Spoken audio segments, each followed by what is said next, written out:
Դա Վիտալի Բալասանյանի հերթական կապիկությունն է, որ կապիկություն է անում։ Սա այն Վիտալի Բալասանյանն է, որ ասում էր, երբեք Հայաստանի մարզ չի դառնա Արցախը անկախ պետություն է։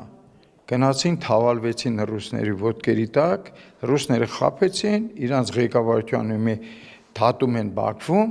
իսկ ինքը թազա նամակ է գրում։ Զորի Բալայանն էլ նամակ գրեց, ինչ եղավ այդ նամակի պատասխանը, դու տեսել եք, լսել եք պատասխանը։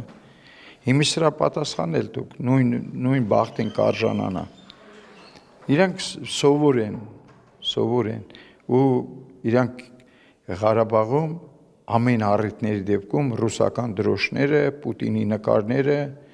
այդտենց են ֆրֆրացել։ Հիմա եկել են Հայաստանում, էլի նույնն են անելու։ Իրանք ծառայում են Պուտինին, ծառայում են Ռուսաստանին։ Էս է իրանց նպատակը Հայաստան չլինելն է։